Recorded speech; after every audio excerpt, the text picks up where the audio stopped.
Graffiti is writing or drawings that have been scribbled, scratched, or sprayed illicitly on a wall or other surface, often in a public place. Graffiti ranges from simple written words to elaborate wall paintings, and it has existed since ancient times, with examples dating back to ancient Egypt, ancient Greece, and the Roman Empire. In modern times, paint and marker pens have become the most commonly used graffiti materials. In most countries, marking or painting property without the property owner's consent is considered defacement and vandalism, which is a punishable crime. Graffiti may also express underlying social and political messages, and a whole genre of artistic expression is based upon spray paint graffiti styles. Within hip-hop culture, graffiti has evolved alongside hip-hop music, b-boying, and other elements. Unrelated to hip-hop graffiti, gangs use their own form of graffiti to mark territory or to serve as an indicator of gang-related activities. Controversies that surround graffiti continue to create disagreement amongst city officials, law enforcement, and writers who wish to display and appreciate work in public locations. There are many different types and styles of graffiti, and it is a rapidly developing art form whose value is highly contested and reviled by many authorities, while also subject to protection, sometimes within the same jurisdiction. Etymology. Both graffiti, and its occasional singular form graffito, are from the Italian word graffiato. Graffiti is applied in art history to works of art produced by scratching a design into a surface. A related term is sgraffito, which involves scratching through one layer of pigment to reveal another beneath it. This technique was primarily used by potters who would glaze their wares and then scratch a design into it. In ancient times, graffiti were carved on walls with a sharp object, although sometimes chalk or coal were used. The word originates from Greek I cubed I micron I to the first I 1/2 a euro graphene, a euro meaning to write. History. The term, graffiti, referred to the inscriptions, figure drawings, and such, found on the walls of ancient sepulchres or ruins, as in the catacombs of Rome or at Pompeii. Use of the word has evolved to include any graphics applied to surfaces in a manner that constitutes vandalism. The only known source of the Safaitic language, a form of Proto-Arabic, is from graffiti, inscriptions scratched onto the surface of rocks and boulders in the predominantly basalt desert of southern Syria, eastern Jordan and northern Saudi Arabia. Safaitic dates from the 1st century BC to the 4th century AD. Modern-style graffiti. The first known example of modern-style graffiti survives in the ancient Greek city of Ephesus. Local guides say it is an advertisement for prostitution. Located near a mosaic and stone walkway, the graffiti shows a handprint that vaguely resembles a heart, along with a footprint and a number. This is believed to indicate that a brothel was nearby, with the handprint symbolizing payment. The ancient Romans carved graffiti on walls and monuments, examples of which also survive in Egypt. Graffiti in the classical world had different connotations than it carries in today's society concerning content. Ancient graffiti displayed phrases of love declarations, political rhetoric, and simple words of thought compared to today's popular messages of social and political ideals. The eruption of Vesuvius preserved graffiti in Pompeii, which includes Latin curses, magic spells, declarations of love, alphabets, political slogans, and famous literary quotes, providing insight into ancient Roman street life. One inscription gives the address of a woman named Novelia Primigenia of Nuceria, a prostitute, apparently of great beauty, whose services were much in demand. Another shows a phallus accompanied by the text, Mansuta teen handle with care. Disappointed love also found its way onto walls in antiquity, quisquamat veniet. Venieri volo frangere costas, fustibus a lumbos debiliter d. Si potistilla mirit enron patunda pectus, quid ego non possim caputili frangere fast? Whoever loves, go to hell. I want to break Venus's ribs, with a club and deform her hips. If she can break my tender heart, why can't I hit her over the head? CIL 4, 1284. Ancient tourists visiting the 5th century citadel at Sigiriya in Sri Lanka scribbled over 1,800 individual graffiti there between 6th and 18th centuries. Etched on the surface of the mirror wall, they contain pieces of prose, poetry, and commentary.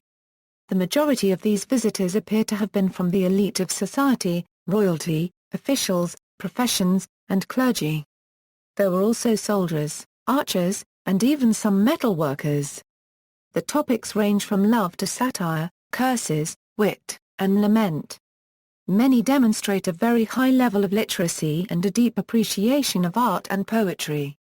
Most of the graffiti refers to the Sigiriya frescoes of semi-nude females found there.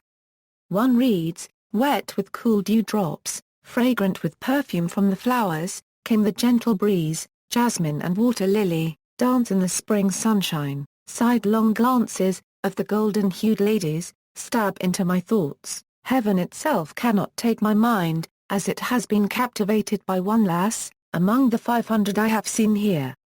Among the ancient political graffiti examples were Arab satirist poems.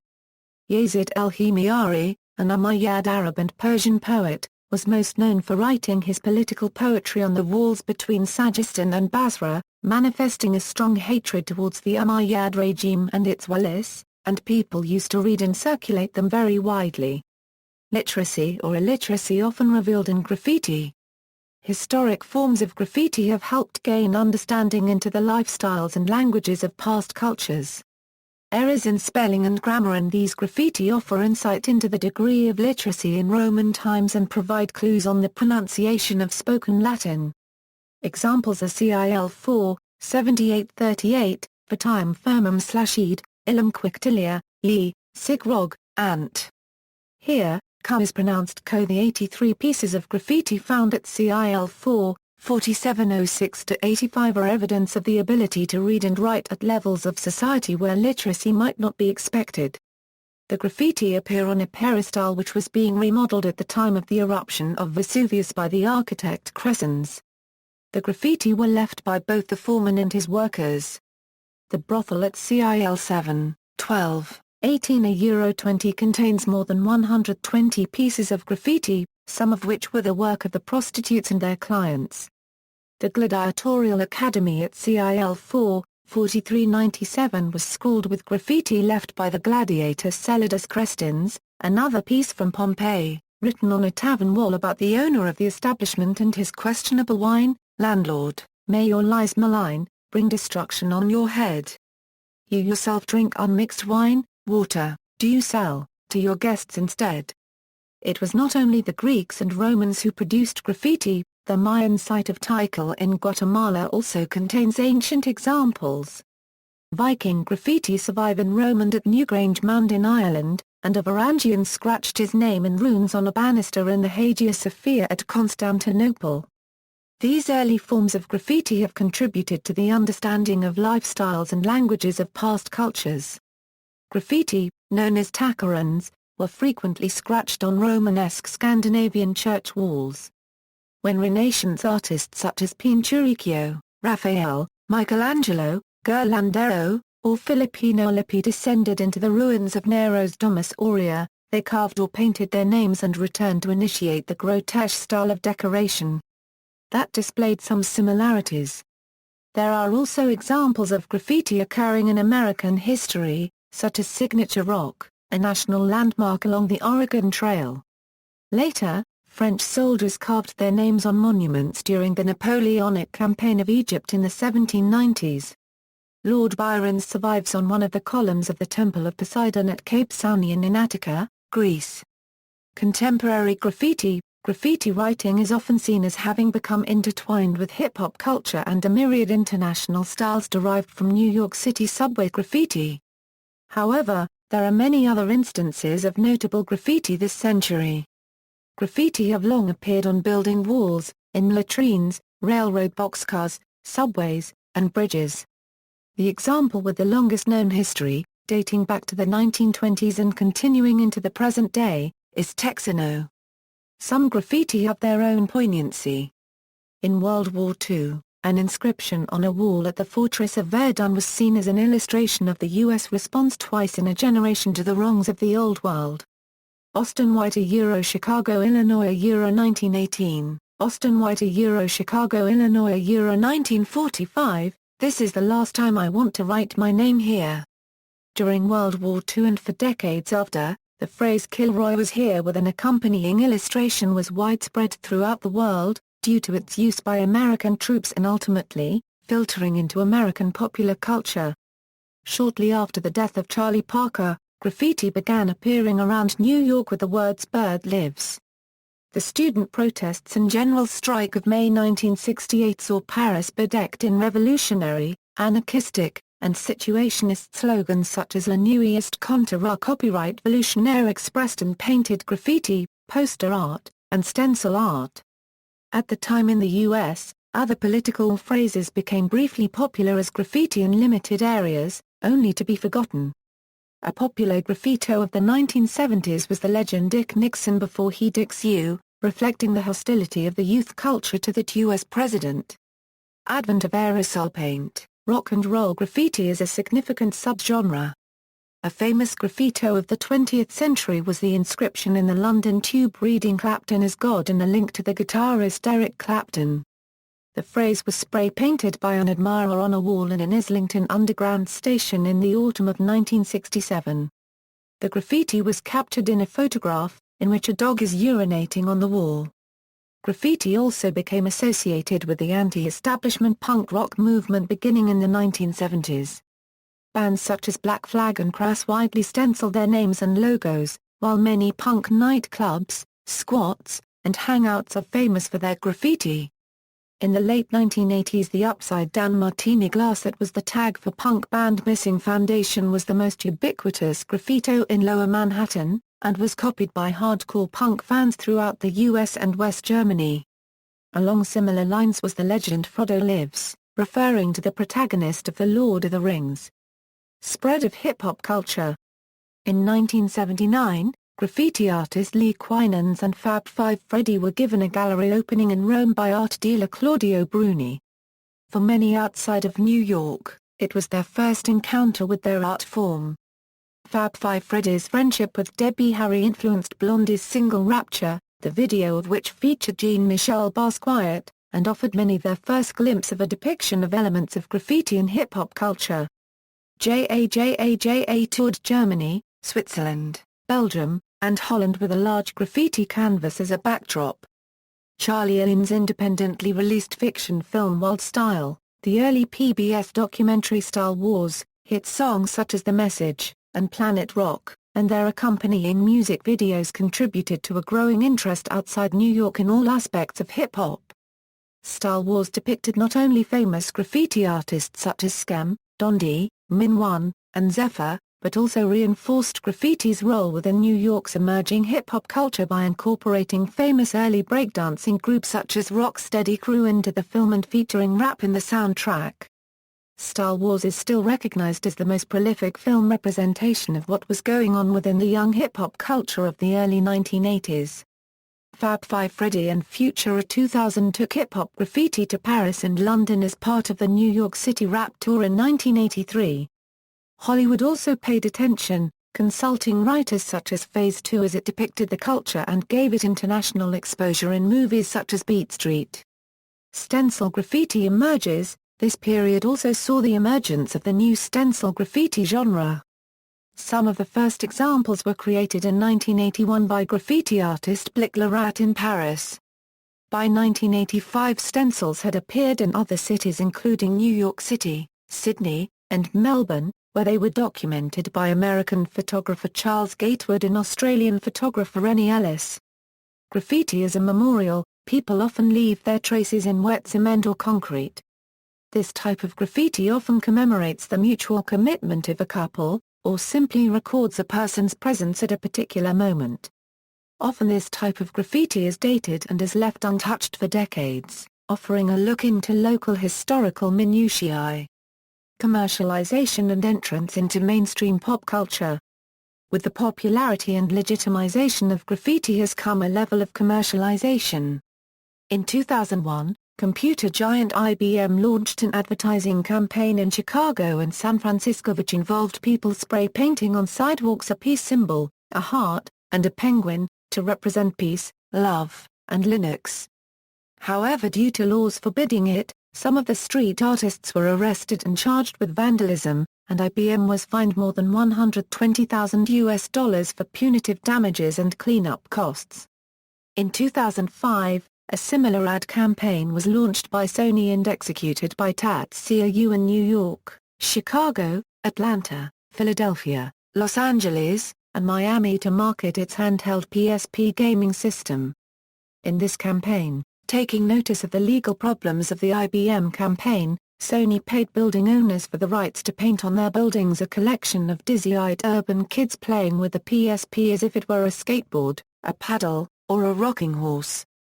Along with the commercial growth has come the rise of video games also depicting graffiti, usually in a positive aspect. For example, the Jet Set Radio series tells the story of a group of teens fighting the oppression of a totalitarian police force that attempts to limit the graffiti artist's freedom of speech. In plotlines mirroring the negative reaction of non-commercial artists to the commercialization of the art form by companies such as IBM, the Rakagaki Oikoku series for Sony's PlayStation 2 revolves around an anonymous hero and his magically imbued with life graffiti creations as they struggle against an evil king who only allows art to be produced which can benefit him. Following the original roots of modern graffiti as a political force came another game title, Mark Ecker's Getting Up, Contents Under Pressure, featuring a storyline involving fighting against a corrupt city and its oppression of free speech, as in the Jet Set Radio series. Other games which feature graffiti include Bon the World, an online graffiti simulation created by graffiti artist Clark Kent where users can paint trains virtually at 20 locations worldwide, and Super Mario Sunshine, in which the hero, Mario, must clean the city of graffiti left by the villain, Bowser Jr. in a plotline which evokes the successes of the anti-graffiti task force of New York's Ma Rudolph Giuliani or those of the graffiti blasters of Chicago's Ma Richard M. Daley. Numerous other non-graffiti-centric video games allow the player to produce graffiti. Counter-Strike, which is a Half-Life mod, allows users to create their own and tag in-game. Many other titles contain in-game depictions of graffiti. There also exist a host of games where the term graffiti is used as a synonym for drawing. In recent years, graffiti as a cultural aspect has seeped over into other aspects of art. Photographers such as have used graffiti in producing books such as Subway Art. Advocates, Mark Ecko, an urban clothing designer, has been an advocate of graffiti as an art form during this period, stating that graffiti is without question the most powerful art movement in recent history and has been a driving inspiration throughout my career. Henry Chalfant is one of the foremost advocates of modern graffiti, having produced the documentary film Star Wars and co-authored the books Subway Art and Spraycan Art. His most recent work, Henry Chalfant's Graffiti Archive, New York City's Subway Art and Artists, displays his over 800 photographs of New York City subway graffiti art. Keith Haring was another well-known graffiti artist who brought pop art and graffiti to the commercial mainstream. In the 1980s, Haring opened his first pop shop, a store that offered everyone access to his works, which until then could only be found spray-painted on city walls. Pop shop offered commodities such as bags and t-shirts. Haring explained that the pop shop makes my work accessible. It's about participation on a big level. The point was that we didn't want to produce things that would cheapen the art. In other words, this was still art's statement. Graffiti have become a common stepping stone for many members of both the art and design community in North America and abroad. Within the United States, graffiti artists such as Mike Giant, Pursue, Rhyme, Noah, and countless others have made careers in skateboard, apparel, and shoe design for companies such as DC Shoes, Adidas, Rebel 8, Osiris, or Circa. Meanwhile there are many others such as Dezine, Days, Blade, The Mac that have made the switch to gallery artists, oftentimes not even using their initial medium, spray paint. But perhaps the greatest example of graffiti artists infiltrating mainstream pop culture is by the French crew, 123 Clan. 123 Clan, founded as a graffiti crew in 1989 by Cyan and Claire, has gradually turned their hands to illustration and design while still maintaining their graffiti practice and style. In doing so they have designed and produced logos and illustrations, shoes, and fashion for the likes of Nike, Adidas, Lamborghini, Coca-Cola, Stussy, Sony, Nasdaq, and more. Global developments. South America. There is a significant graffiti tradition in South America, especially in Brazil. Within Brazil, São Paulo is generally considered to be the current center of inspiration for many graffiti artists worldwide. Brazil boasts a unique and particularly rich graffiti scene, earning it an international reputation as the place to go for artistic inspiration. Graffiti flourishes in every conceivable space in Brazil's cities. Artistic parallels are often drawn between the energy of São Paulo today and 1970s New York. The sprawling metropolis of São Paulo has become the new shrine to graffiti. Manco alludes to poverty and unemployment, and the epic struggles and conditions of the country's marginalized peoples, and to Brazil's chronic poverty, as the main engines that have fueled a vibrant graffiti culture. In world terms, Brazil has one of the most uneven distributions of income. Laws and taxes change frequently. Such factors, Manco argues, contribute to a very fluid society, riven with those economic divisions and social tensions that underpin and feed the folkloric vandalism and an urban sport for the disenfranchised, that is South American graffiti art. Prominent Brazilian graffiti artists include Os Garmios, Bolita, Nunca, Nina, Spito, Tika, and T-Freak. Their artistic success and involvement in commercial design ventures has highlighted divisions within the Brazilian graffiti community between adherents of the cruder transgressive form of pica-picavoltpondo and the more conventionally artistic values of the practitioners of graffiti. Middle East. Graffiti in the Middle East is emerging slowly, with pockets of taggers operating in the various emirates of the United Arab Emirates, in Israel, and in Iran. The major Iranian newspaper Hamshari has published 2 articles on illegal writers in the city with photographic coverage of Iranian artist A11's works on Tehran walls. Tokyo-based design magazine, Ping Mag, has interviewed A11 and featured photographs of his work. The Israeli West Bank barrier has become a site for graffiti, reminiscent in this sense of the Berlin Wall. Many graffiti artists in Israel come from other places around the globe, such as JUIF from Los Angeles and Devian from London. The religious reference, YY, is commonly seen in graffiti around Israel. Southeast Asia. There are also a large number of graffiti influences in Southeast Asian countries that mostly come from modern Western culture, such as Malaysia, where graffiti has long been a common sight in Malaysia's capital city, Kuala Lumpur. Since 2010, the country has begun hosting a street festival to encourage all generations and people from all walks of life to enjoy and encourage Malaysian street culture. Methods and production. The modern-day graffiti artist can be found with an arsenal of various materials that allow for a successful production of a piece. This includes such techniques as scribing. However, spray paint in aerosol cans is the #1 medium for graffiti. From this commodity comes different styles, technique, and abilities to form master works of graffiti. Spray paint can be found at hardware and art stores and comes in virtually every color. Stencil graffiti, originating in the early 1980s, is created by cutting out shapes and designs in a stiff material to form an overall design or image. The stencil is then placed on the canvas gently and with quick, easy strokes of the aerosol can, the image begins to appear on the intended surface. This method of graffiti is popular amongst artists because of his swift technique that requires very little time.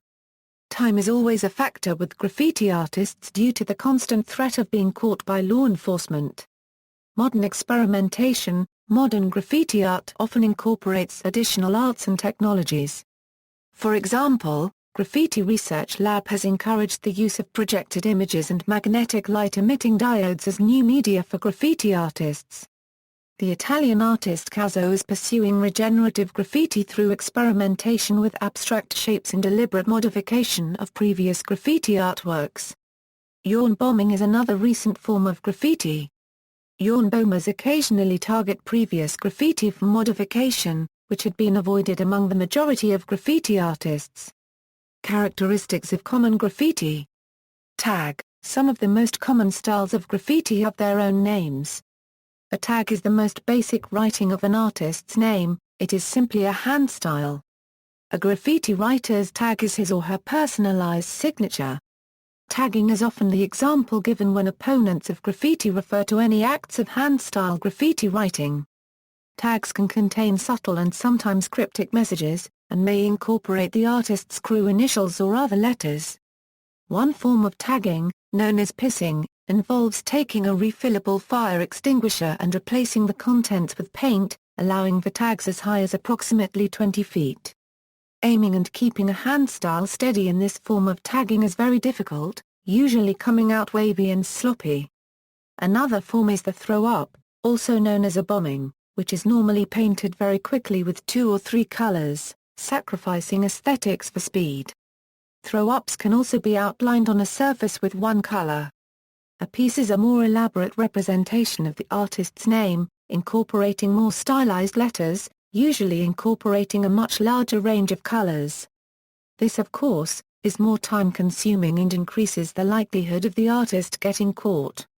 A blockbuster, or roller, is a large piece, almost always done in a block-shaped style, done simply to cover a large area solidly with 2 contrasting colors, sometimes with the whole purpose of blocking other writers from painting on the same wall. These are usually accomplished with extended paint rollers and gallons of cheap exterior paint. A more complex style is Wyldstyle, a form of graffiti usually involving interlocking letters and connecting points. These pieces are often harder to read by non-graffiti artists as the letters merge into one another in an often undecipherable manner. Some artists also use stickers as a quick way to do catch-ups.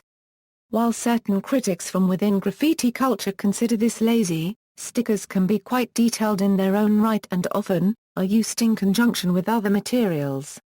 Sticker tags are commonly executed on blank postage stickers, as these can easily be acquired with no cost on the writer's part. Many graffiti artists believe that doing complex pieces involves too great an investment of time to justify the practice. Doing a piece can take from 30 minutes to months on end, as was the case for Saber MSK while working on the world's largest graffiti piece on the LA River. Another graffiti artist can go over a piece in a matter of minutes with a simple throw-up. This was exemplified by the writer CAP in the documentary Star Wars, who, other writers complain, ruins pieces with his quick throw-ups.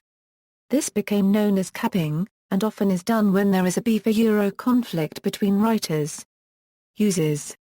Theories on the use of graffiti by avant-garde artists have a history dating back at least to the Scandinavian Institute of Comparative Vandalism in 1961. Many contemporary analysts and even art critics have begun to see artistic value in some graffiti and to recognize it as a form of public art. According to many art researchers, particularly in the Netherlands and in Los Angeles, that type of public art is, in fact, an effective tool of social emancipation or, in the achievement of a political goal. The murals of Belfast and of Los Angeles offer another example of official recognition. In times of conflict, such murals have offered a means of communication and self-expression for members of these socially, ethnically, or racially divided communities, and have proven themselves as effective tools in establishing dialogue and thus, of addressing cleavages in the long run. The Berlin Wall was also extensively covered by graffiti reflecting social pressures relating to the oppressive Soviet rule over the GDR. Many artists involved with graffiti are also concerned with the similar activity of stenciling. Essentially, this entails stenciling a print of one or more colors using spray paint.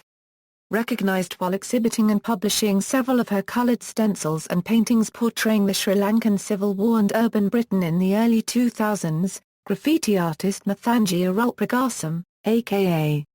MIA, has also become known for integrating her imagery of political violence into her music videos for singles Galang and Bucky Don Gun, and her cover art. Stickers of her artwork also often appear around places such as London in Brick Lane, stuck to lamp posts and street signs, she having become a muse for other graffiti artists and painters worldwide in cities including Seville. Graffiti artist John Fechner, called caption writer to the urban environment, adman for the opposition by writer Lucy Lippard, was involved in direct art interventions within New York City's decaying urban environment in the mid-70s through the 80s. Fechner is known for his word installations targeting social and political issues, stenciled on buildings throughout New York. Anonymous artists. Graffiti artists constantly have the looming threat of facing consequences for displaying their graffiti. Many choose to protect their identities and reputation by remaining anonymous. With the commercialization of graffiti, in most cases, even with legally painted graffiti artists tend to choose anonymity. This may be attributed to various reasons or a combination of reasons. Graffiti still remains the one of four hip-hop elements that is not considered performance art despite the image of the singing and dancing star that sells hip-hop culture to the mainstream. Being a graphic form of art, it might also be said that many graffiti artists still fall in the category of the introverted archetypal artist. Banksy is one of the world's most notorious and popular street artists who continues to remain faceless in today's society. He is known for his political, anti-war stencil art mainly in Bristol, England, but his work may be seen anywhere from Los Angeles to Palestine. In the UK, Banksy is the most recognizable icon for this cultural artistic movement and keeps his identity a secret to avoid arrest. Much of Banksy's artwork may be seen around the streets of London and surrounding suburbs, although he has painted pictures throughout the world, including the Middle East, where he has painted on Israel's controversial West Bank barrier with satirical images of life on the other side. One depicted a hole in the wall with an idyllic beach, while another shows a mountain landscape on the other side. A number of exhibitions also have taken place since 2000, and recent works of art have fetched vast sums of money. Banksy's art is a prime example of the classic controversy, vandalism versus art.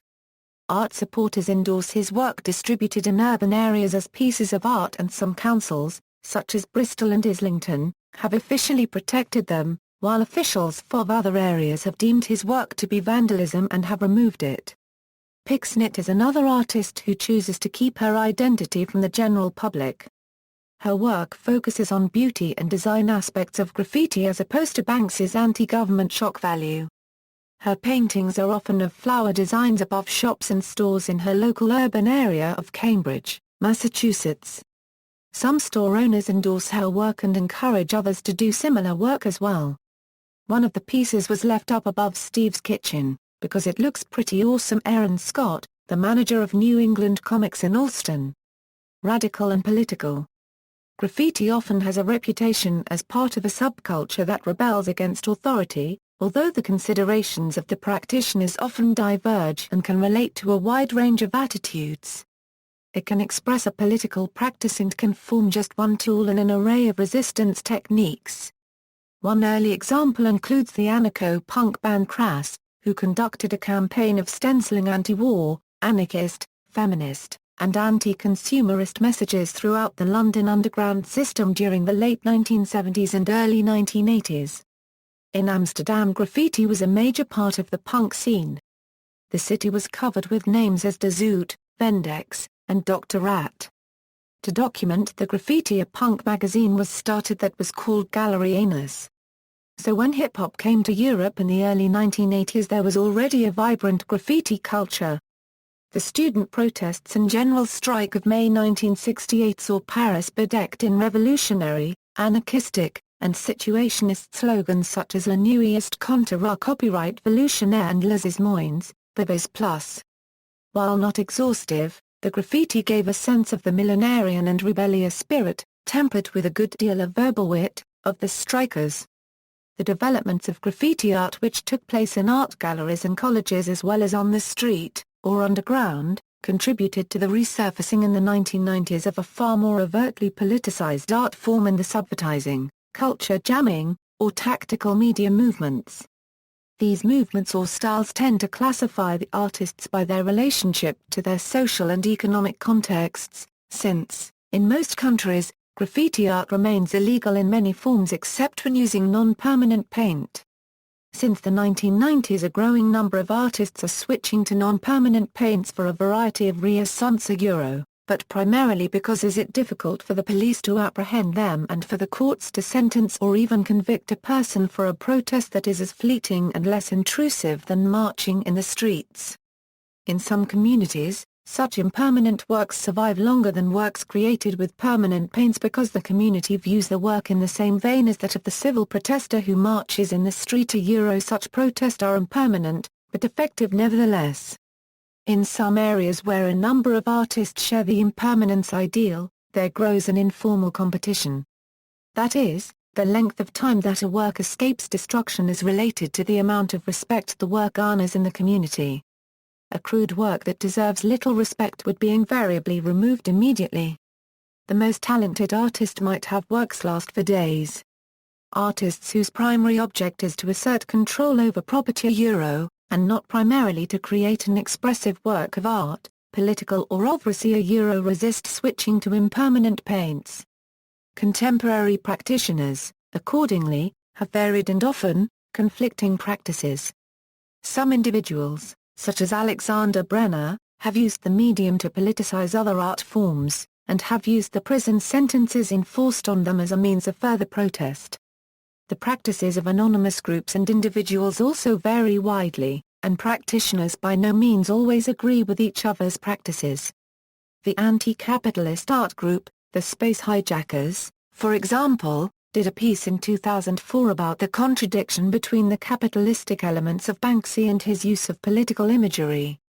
On top of the political aspect of graffiti as a movement, political groups and individuals may also use graffiti as a tool to spread their point of view. This practice, due to its illegality, has generally become favored by groups excluded from the political mainstream who justify their activity by pointing out that they do not have the money or sometimes the desire to buy advertising to get their message across, and that a ruling class, or establishment controls the mainstream press, systematically excluding the radical and alternative point of view. This type of graffiti can seem crude. For example, fascist supporters often scrawl swastikas and other Nazi images. One innovative form of graffiti that emerged in the UK in the 1970s was devised by the Money Liberation Front, essentially a loose affiliation of underground press writers such as the poet and playwright Heathcote Williams and magazine editor and playwright J. Jeff Jones. They initiated the use of paper currency as a medium for counterculture propaganda, overprinting banknotes, usually with a John Bull printing set. Although short-lived, the MLF was representative of London's Ladbroke Grove-centred alternative and literary community of the period. The area was also a scene of considerable anti-establishment and humorous street graffiti, much of which is also produced by Williams. In 2009, following the elections in Iran, protesters began to deface banknotes with slogans such as "Death to the Dictator." In Colombia, writing and drawing on banknotes has become increasingly popular either to make political comments, for fun or as an artistic medium. The national government has run advertising campaigns in an attempt to discourage the practice. In the UK there have been signs of an MLF resurgence with a number of banknotes in circulation being overmarked with protest slogans such as "Banks equals robbers," relating to the perceived culpability of banks in the financial crisis. Both sides of the conflict in Northern Ireland produce political graffiti. As well as slogans, Northern Irish political graffiti includes large wall paintings, referred to as murals. Along with the flying of flags and the painting of curbstones, the murals serve a territorial purpose, often associated with gang use. Artists paint them mostly on house gables or on the peace lines, high walls that separate different communities. The murals often develop over an extended period and tend to stylization, with a strong symbolic or iconographic content. Loyalist murals often refer to historical events dating from the war between James II and William III in the late 17th century, whereas Republican murals usually refer to the more recent troubles. Territorial graffiti serves as marking ground to display tags and logos that differentiate certain groups from others. These images are meant to show outsiders a stern look at whose turf is whose. The subject matter of gang-related graffiti consists of cryptic symbols and initials strictly fashioned with unique calligraphies. Gang members use graffiti to designate membership throughout the gang, to differentiate rivals and associates and, most commonly, to mark borders which are both territorial and ideological. As advertising, graffiti has been used as a means of advertising both legally and illegally.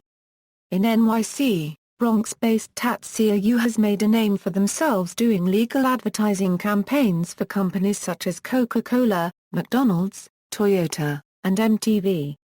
In the UK, Covent Garden's Box Fresh used stencil images of a Zapatista revolutionary in the hopes that cross-referencing would promote their store. Smirnoff hired artists to use reverse graffiti to increase awareness of their product. Shepherd Fannie Ray rose to fame after his Andre the Giant as a Posse sticker campaign, in which his art was plastered in cities throughout America. Many graffiti artists see legal advertising as no more than paid-for unlegalized graffiti and have risen against mainstream ads. The Graffiti Research Lab crew have gone on to target several prominent ads in New York as a means of making a statement against this criteria. Offensive graffiti. Graffiti may also be used as an offensive expression. This form of graffiti may be difficult to locate, as it is mostly removed by the local authority.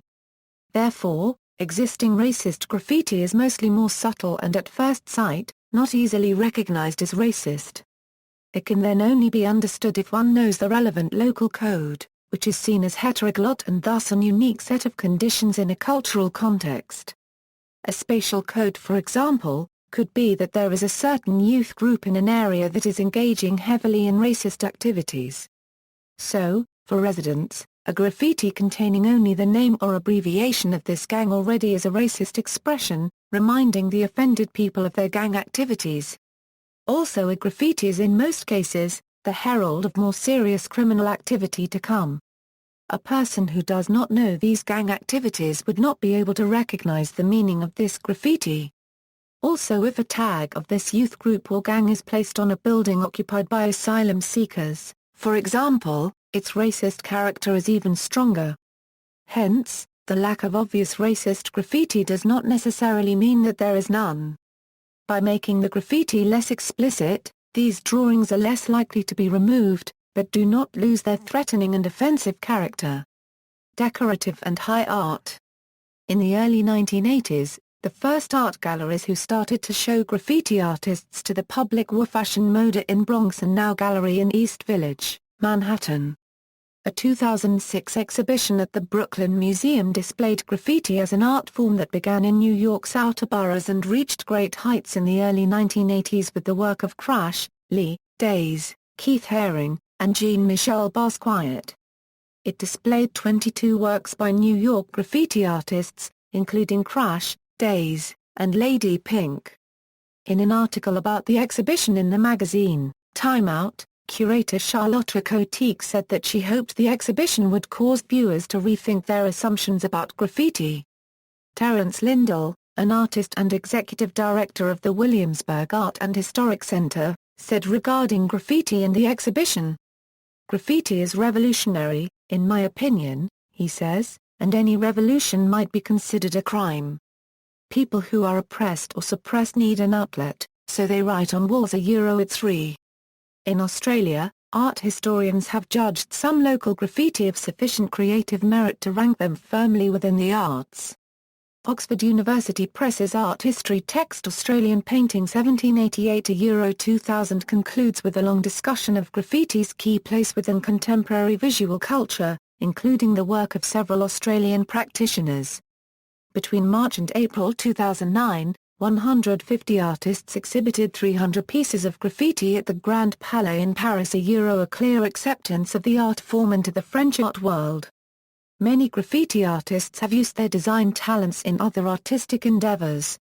In 2009, graffiti artist Skate published GRAFF, The Art and Technique of Graffiti, the world's first book dedicated to displaying the full techniques of creating graffiti art.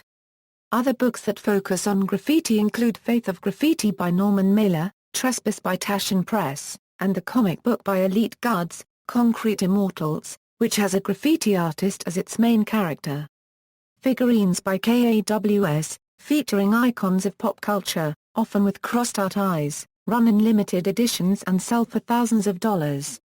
World-renowned street artist Banksy directed a film in 2010, Exit Through the Gift Shop, which explored street art and commercialism. Environmental effects. Spray paint has many negative environmental effects. The paint contains toxic chemicals, and the can uses chlorofluorocarbons or volatile hydrocarbon gases to spray the paint onto a surface. As an alternative, moss graffiti is starting to catch on, which uses moss to create text or images. The moss is glued onto a surface by means of beer, buttermilk, or yogurt combined with sugar. Government responses: Asia. In China, Mao Zedong in the 1920s used revolutionary slogans and paintings in public places to galvanize the country's communist revolution. Mao holds the record for the longest piece of graffiti, which contains 4,000 characters criticizing his teachers and the state of Chinese society. In Hong Kong, Zhang Tse-choi was known as the King of Kowloon for his calligraphy graffiti over many years, in which he claimed ownership of the area. Now some of his work is preserved officially. In Taiwan, the government has made some concessions to graffiti artists. Since 2005 they have been allowed to freely display their work along some sections of riverside retaining walls in designated graffiti zones. From 2007, Taipei's Department of Cultural Affairs also began permitting graffiti on fences around major public construction sites. Department head Yongping Li stated, "We will promote graffiti starting with the public sector, and then later in the private sector too. It's our goal to beautify the city with graffiti." The government later helped organize a graffiti contest in Ximending, a popular shopping district. Graffiti artists caught working outside of these designated areas still face fines up to $6,000 TWD under a Department of Environmental Protection regulation. However, Taiwanese authorities can be relatively lenient, one veteran police officer stating anonymously, "Unless someone complains about vandalism, we won't get involved. We don't go after it proactively." In 1993 in Singapore, after several expensive cars were spray-painted, the police arrested a student from the Singapore American School, Michael P. Fay, questioned him, and subsequently charged him with vandalism. Fay pleaded guilty to vandalizing a car in addition to stealing road signs. Under the 1966 Vandalism Act of Singapore, originally passed to curb the spread of communist graffiti in Singapore, the court sentenced him to 4 months in jail, a fine of 3,500 Singapore dollars, and a caning. The New York Times ran several editorials and op-eds that condemned the punishment and called on the American public to flood the Singaporean embassy with protests. Although the Singapore government received many calls for clemency, Fay's caning took place in Singapore on May 5, 1994.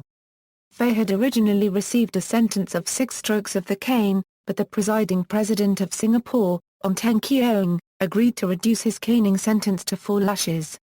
In South Korea, Park Young-soo was fined 2 million South Korean won by the Seoul Central District Court for spray painting a rat on posters of the G20 summit a few days before the event in November 2011.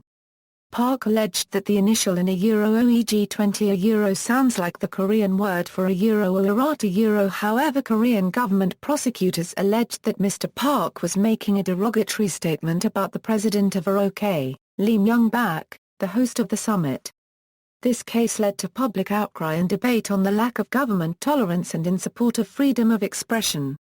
The court ruled that the painting, a euro an ominous creature like a rata euro, amounts to a euro an organized criminal activity, and upheld the fine while denying the prosecution's request for imprisonment for Park. Europe. In Europe, community cleaning squads have responded to graffiti, in some cases with reckless abandon, as when in 1992 in France a local scout group, attempting to remove modern graffiti, damaged 2 prehistoric paintings of bison in the cave of Mary Rees Super Copyright Ria near the French village of Bruniquel-en-Tarn-et-Garonne, earning them the 1992 Ig Nobel Prize in Archaeology. In September 2006, the European Parliament directed the European Commission to create urban environment policies to prevent and eliminate dirt, litter, graffiti, animal excrement, and excessive noise from domestic and vehicular music systems in European cities, along with other concerns over urban life. The Anti-Social Behaviour Act 2003 became Britain's latest anti-graffiti legislation. In August 2004, the Keep Britain Tidy campaign issued a press release calling for zero tolerance of graffiti and supporting proposals such as issuing on-the-spot fines to graffiti offenders and banning the sale of aerosol paint to anyone under the age of 16. The press release also condemned the use of graffiti images in advertising and in music videos, arguing that real-world experience of graffiti stood far removed from its often portrayed cool or edgy image. To back the campaign, 123 MPs signed a charter which stated, "Graffiti is not art, it's crime. On behalf of my constituents, I will do all I can to rid our community of this problem." However, since the early 1990s, the British graffiti scene has been struck by self-titled art terrorist Banksy, who has revolutionized the style of UK graffiti, as well as the content. Making his work largely satirical of the sociological state of cities, or the political climate of war, often using monkeys and rats as motifs.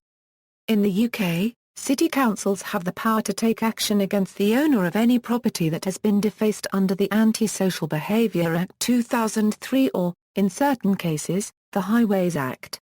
This is often used against owners of property that are complacent in allowing protective boards to be defaced so long as the property is not damaged.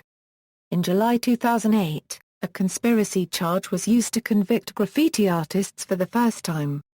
After a 3-month police surveillance operation, 9 members of the DPM crew were convicted of conspiracy to commit criminal damage costing at least £1 million. 5 of them received prison sentences, ranging from 18 months to 2 years.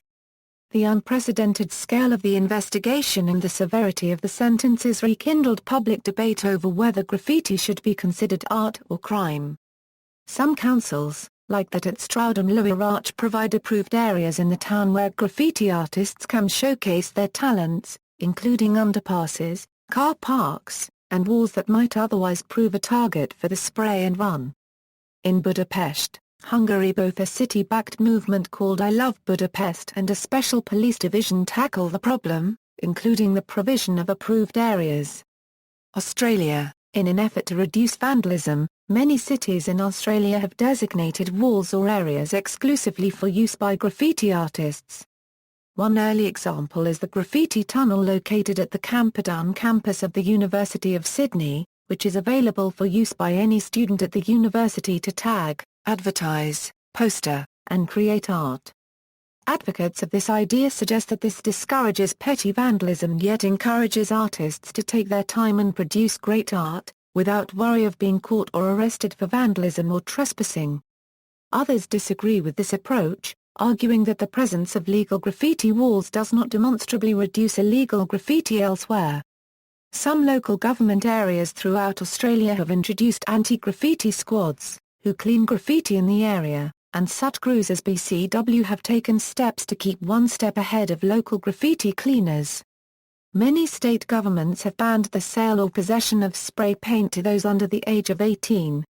However, a number of local governments and Victoria have taken steps to recognise the cultural heritage value of some examples of graffiti, such as prominent political graffiti.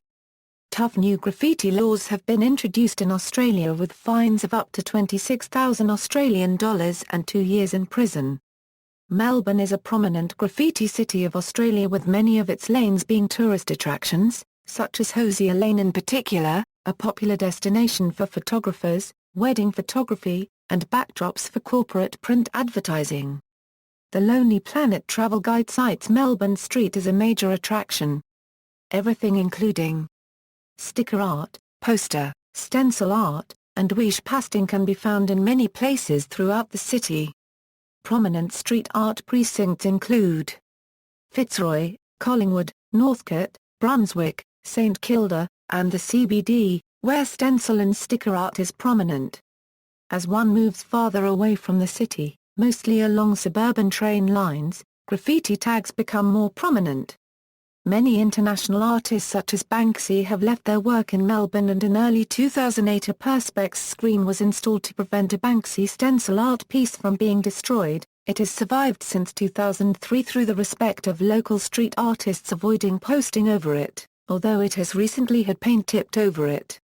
New Zealand, in February 2008 Helen Clark, the New Zealand Prime Minister at that time, announced a government crackdown on tagging and other forms of graffiti vandalism, describing it as a destructive crime representing an invasion of public and private property. New legislation subsequently adopted, included a ban on the sale of paint spray cans to persons under 18 and increases in maximum fines for the offence from $200 New Zealand dollars to $2,000 New Zealand dollars or extended community service. The issue of tagging became a widely debated one following an incident in Auckland during January 2008 where a middle-aged property owner stabbed one of two teenage taggers to death and was subsequently convicted of manslaughter. United States. Tracker databases. Graffiti databases have increased in the past decade because they allow vandalism incidents to be fully documented against an offender and help the police and prosecution charge and prosecute offenders for multiple counts of vandalism. They also provide law enforcement the ability to rapidly search for an offender unregistered trademark moniker or tag in a simple, effective, and comprehensive way. These systems can also help track costs of damage to city to help allocate an anti-graffiti budget. The theory is that when an offender is caught putting up graffiti, they are not just charged with one count of vandalism. They can be held accountable for all of the other damage for which they are responsible. This has two main benefits for law enforcement. 1. It sends a signal to the offenders that their vandalism is being tracked. 2. A city can seek restitution from offenders for all of the damage that they have committed, not merely a single incident. These systems give law enforcement personal real-time, street-level intelligence that allows them to not only focus on the worst graffiti offenders and their damage, but also to monitor potential gang violence that is associated with the graffiti. Gang injunctions. Many restrictions of civil gang injunctions are designed to help address and protect the physical environment and limit graffiti. Provisions of gang injunctions include things such as restricting the possession of marker pens, spray paint cans, or other sharp objects capable of defacing private or public property.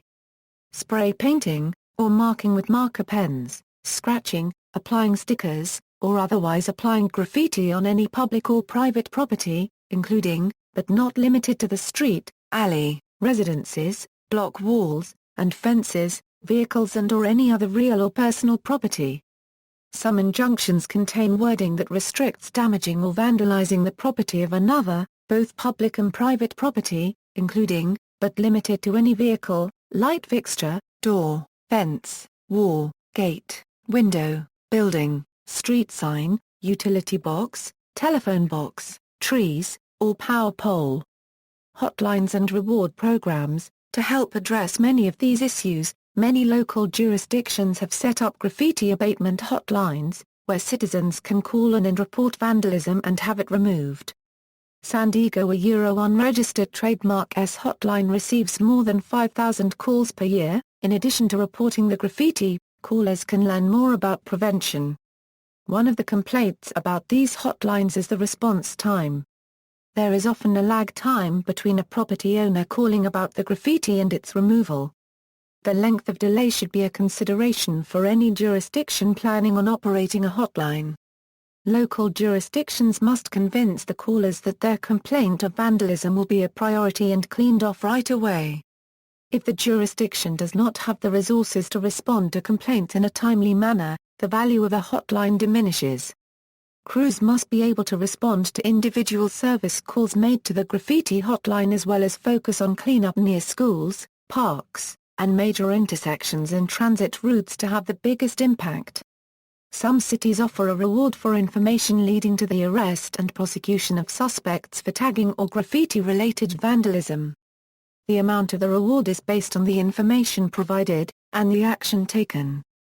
Search warrants. When the police use search warrants in connection with a vandalism investigation, they are often seeking judicial approval to look for items such as cans of spray paint and nozzles from other kinds of aerosol sprays, etching tools, or other sharp or pointed objects used to etch or scratch glass and other hard surfaces, such as permanent marking pens and markers or paint sticks. Evidence of membership or affiliation with any gang or tagging crew. Paraphernalia to include any reference to a tagger unregistered trademark name, and any drawings, writings, objects, or graffiti depicting tag cursor unregistered trademark names, initials, logos, monikers, slogans, or mention of tagging crew membership. Any newspaper clippings relating details of or referring to any graffiti crime. Documentaries and films. 80 Blocks from Tiffany's a rare glimpse into late 1970s New York toward the end of the infamous South Bronx gangs. The documentary shows many sides of the mainly Puerto Rican community of the South Bronx, including reformed gang members, current gang members, the police, and the community leaders who try to reach out to them. Stations of the Elevated, the earliest documentary about subway graffiti in New York City, with music by Charles Mingus. Wyldstyle, a drama about hip-hop and graffiti culture in New York City. Style Wars, an early documentary on hip-hop culture, made in New York City. Quality of Life, a graffiti drama shot in the Mission District of San Francisco, starring and co-written by a retired graffiti writer.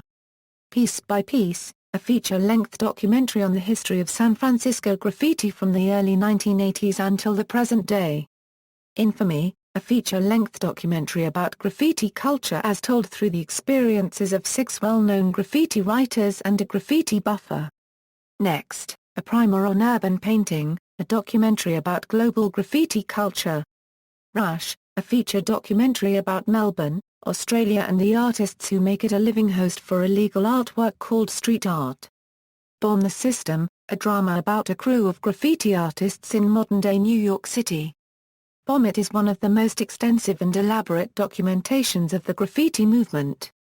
Director John Race shows old and very rare original material some of the most well-known and best graffiti artists in the world. Gisso, a glimpse into the life of a Melbourne, Australia graffiti writer, showed the audience an example of graffiti in struggling Melbourne areas. Alter Ego portrays 17 different graffiti artists in 9 cities from 7 different countries.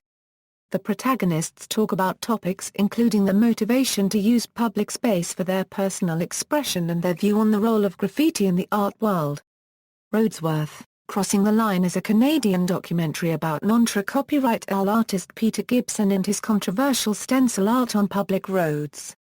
Bomb It 2 was commissioned as a web series exclusively for the digital broadcast network Bubblegum and expands the global reach of John Rice's unregistered trademark exploration of graffiti and street art into new and unexplored areas of Asia and Southeast Asia, the Middle East as well as Europe, the United States and Australia. Exit Through the Gift Shop is a documentary produced by the notorious artist Banksy that tells the story of Thierry Guetta, a French immigrant in Los Angeles, and his obsession with street art. Shepard Fairey and Invader, who Guetta discovers as his cousin, are also in the film. Still On and On the Wiser is a 90-minute-long documentation that accompanies the exhibition with the same name in the Kunstalbarmen of the Von der Heit Museum in Wuppertal, draws vivid portraits of the artists by means of very personal interviews and also catches the creation process of the works before the exhibition was opened. Graffiti Wars, documentary detailing King Robbo's feud with Banksy as well as the authorities' differing attitude towards graffiti and street art. See also. References. External links, Ancient Graffiti of Saudi Arabia, Sigiriya Graffiti, video interview with Angel Laroc Ortiz, a 1970s NYC graffiti artist, on tagging, art crimes, leading contemporary graffiti-related website, Art of Graffiti, a Time Archives collection of graffiti's progression, Belarusian Graffiti, Big Art Mob a user-created pictorial map of graffiti and street art across the United Kingdom, Bridge Gallery Loirach, Germany a established 2010, Ecosystem.org, FatCap, largest structured database of graffiti and street artists around the world, Worldwide Graffiti Gallery a established 1997, a graffiti. New International Encyclopedia 1905 a, Henry Chalfant's Graffiti Archive, New York City's Subway Art and Artists multi-volume series archiving graffiti art on the New York City subway.